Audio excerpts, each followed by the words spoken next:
Hola amigo colega, ¿cómo estás? Amigo estudiante, bienvenido. En esta ocasión quiero hacerles llegar un video haciendo referencia a la reparación de un televisor marca Daewoo chasis CN001G, el cual vino básicamente con dos fallas, pero aquí, aparte de que vamos a dar la solución, quiero que veas cómo no solamente dos fallas, sino mínimo seis pueden venir de un solo lugar.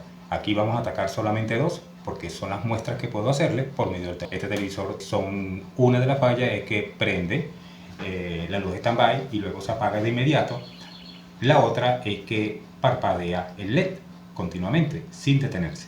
En ambos casos tenemos voltajes, aunque se apague la luz stand-by, tenemos voltaje, pero en unos casos están un poco fuera del rango de lo normal y en el otro simplemente se realizan parpadeos en función de el titileo de la luz stand-by. Entonces, para que vean cómo vamos nosotros a arrastrar este tipo de falla, pues estén pendientes en el video porque vamos a hacerlo de manera categórica y un poco estructurada. Así que por favor, estate atento al video porque realmente considero que es muy importante para ti. Y estoy hablando contigo, amigo, contigo, el estudiante, el participante y el principiante. Así que déjalo todo y vamos a estar pendientes del video. Comencemos. El caso que vamos a tratar en este momento es de un televisor marca Daewoo chasis CN001G. La falla que presenta por lo general es que el televisor, al conectarlo en la toma de la pared, algunas veces parpadea el LED continuamente y en otra ocasión pues el televisor enciende el LED y luego se apaga de inmediato.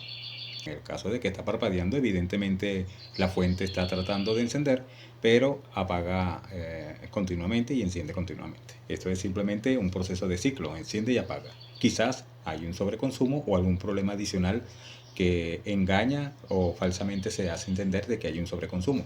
Y segundo, que cuando se conecta el cable en la toma de la pared, enciende el LED y de inmediato se apaga, da la impresión de que el televisor se apagó completamente.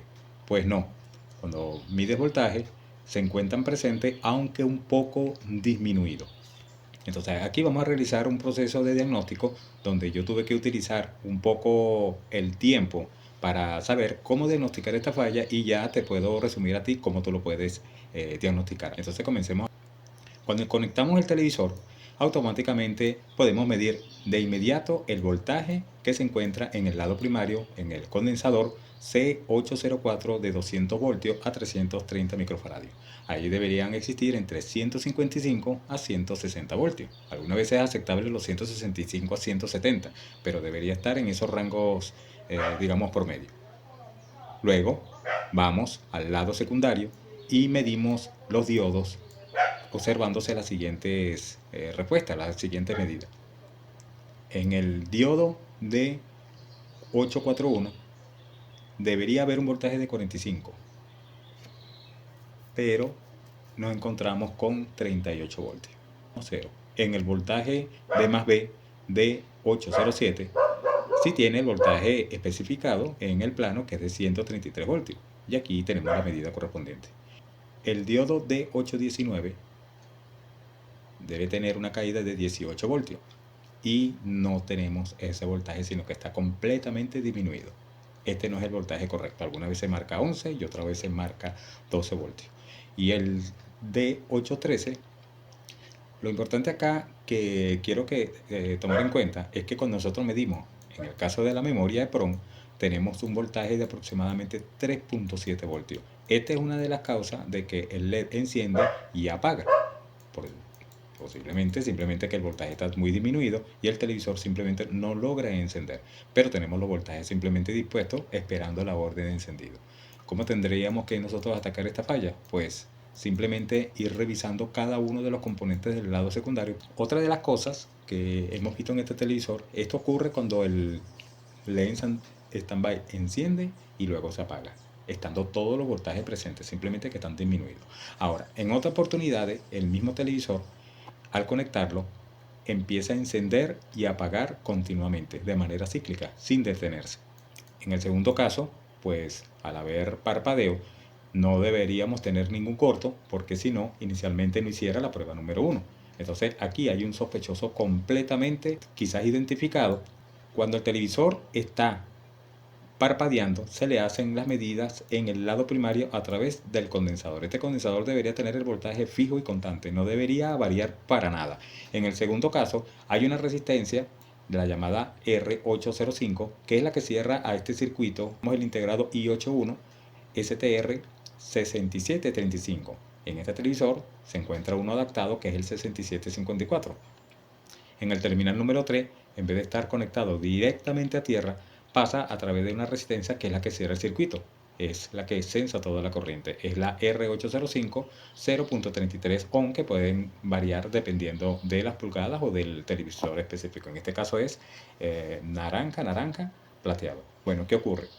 Que este regulador en el pin número 4, que es por donde se alimenta, parpadea el LED de 12 voltios a 15 voltios. Y cuando este proceso ocurre, también lo hace en el lado secundario. Es cuando nosotros vemos la luz de standby parpadeando. Por ahí tenemos un caso. En el segundo caso, cuando el LED enciende y apaga, automáticamente el voltaje del pin número 4 se encuentra en el orden de los 15 voltios. Algunas veces puede llegar a 16. Resulta que con este voltaje, los voltajes en el lado secundario, valga la redundancia, se encuentran disminuidos. Tanto el de 45 voltios del D841, este es un diodo secundario, los 18 voltios del D819. Es muy importante este voltaje, porque este es el que alimenta precisamente la memoria PROM, y por allá la tenemos por 3.7 voltios. ¿Ok? No es que significa que estos 18 voltios la van a alimentar, no, ella necesita para alimentarse 5 voltios, pero los 18 voltios son utilizados por varios circuitos del televisor para retroalimentarse. Posteriormente tenemos también el D813, el voltaje está disminuido en el orden de los 10 a 11 voltios. Y también el voltaje de más B, algunas veces lo tenemos a 133 voltios y baja a 109 voltios parpadeando o quizás de manera fija. Y donde tenemos realmente la falla es en el integrado 6735. La resistencia 805 fue revisada y está en perfectas condiciones. Incluso por seguridad se reemplazó y el televisor seguía con el mismo fallo. Evidentemente, como tenemos problemas en el lado primario, y el lado secundario va a reflejar lo que en la imagen está creando, que en este caso es el regulador 6735, pues se reemplazó de inmediato. El televisor dio la orden de encendido. Entonces, si medimos en el diodo D819, aquí sí tenemos los 18 voltios que necesitamos, y anteriormente estaban los 12 voltios. Tenemos el de 13 voltios, el voltaje de más B lo tenemos en 133, el diodo de 841 tenemos los 44. Bueno amigos, ya damos por terminado este video. Es un poco extenso realmente, pero considero que hay perlas encerradas acá, ya que son muy necesarias para ustedes los técnicos que están revisando estos televisores. Este televisor marca Daewoo chasis CN001E es muy común encontrarlo en varias partes, sobre todo aquí en el país donde yo vivo, resido en Venezuela, se encuentran muy comúnmente estos chasis. Lo que sí tendríamos que estar pendiente básicamente es de tratar de hacer los diagnósticos, no solamente de estos televisores, sino también de otro tipo, basándonos en la misma estructura. Yo les recomiendo que se trabajen por estructura, es decir, por un orden cronológico para que no vuelvan a estar repitiendo y siguiendo el ciclo de los errores, para no estar cayendo en esas trampas que realmente no nos ayudan para nada y nos hacen perder el tiempo.